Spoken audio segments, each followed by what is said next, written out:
نظام نے یہ حرف وی کو ڈالے ہیں. اس نظام میں عدالتوں کا نہیں مانا جا رہا ہے. وی کو ڈالوں کے ذریعے یہ چلا رہے ہیں نظام کو.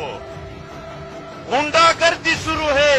اگر آپ نے یہاں کوئی بات کی تو یہ نہیں کہیں گے کہ قانون، یہ نہیں کہیں گے کہ آئین، یہ نہیں کہیں گے کہ عدالت حرکت میں آ جائے گی.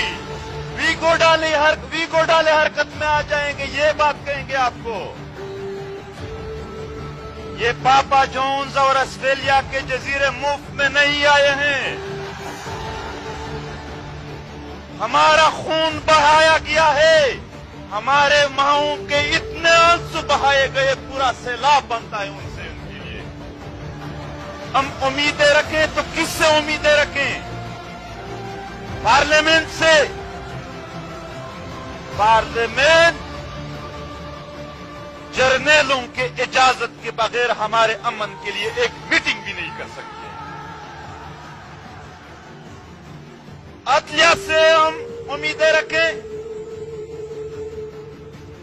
500 لاشیں نشتر اسپتال کے اوپر پڑے ہیں، اس پر سموٹو ایکشن نہیں لیا گیا. علی وزیر کو ضمانت دینے کے باوجود بھی اس کے عدالت کے فیصلوں کو کسی نے نہیں مانا. ہم کو بیرونی فنڈ کہنے والے لوگوں، ان کو ایک پیسے کا ثبوت نہیں ہے، جبکہ یہ خود 33 ارب ڈالر لے چکے ہیں.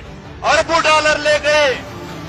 اور اب ایک بار پھر پشتون بیلٹ میں مسلح تنظیموں کو لایا گیا ہے.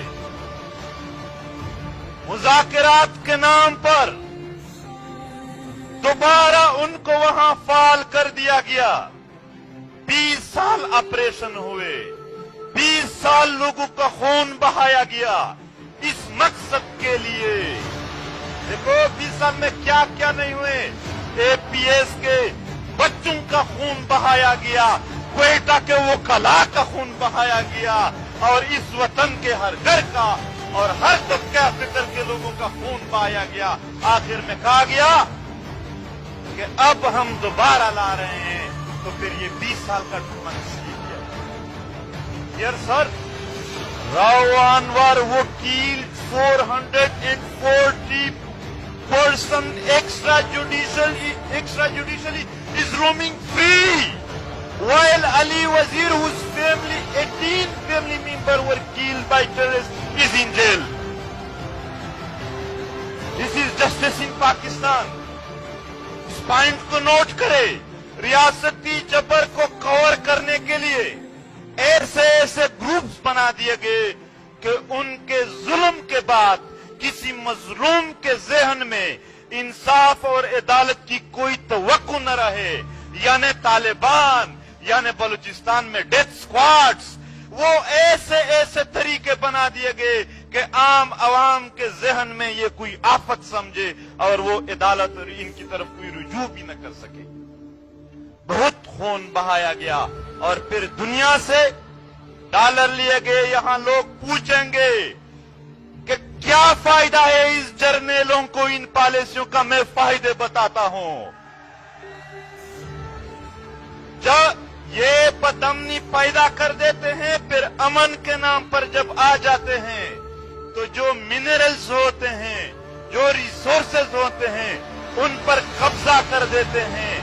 اور پھر بیرونی دنیا سے اس نام پر کہ ہم تو دہشت گردی کے خلاف لڑتے ہیں، ڈالر لیتے ہیں. سوات میں، بنیر میں، باجوڑ سے لے کر وزیرستان تک پورے قبائلی پٹی میں دوبارہ حالات خراب کر دیے گئے ہیں.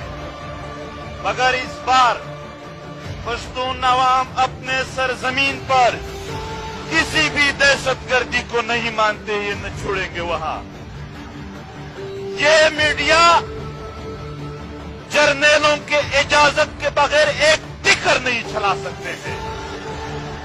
ہم ابھی یہ چند ہفتوں سے پشتون بیلٹ میں احتجاجی مظاہرے جاری ہے. ایک عجیب سی بات بتاتا ہوں.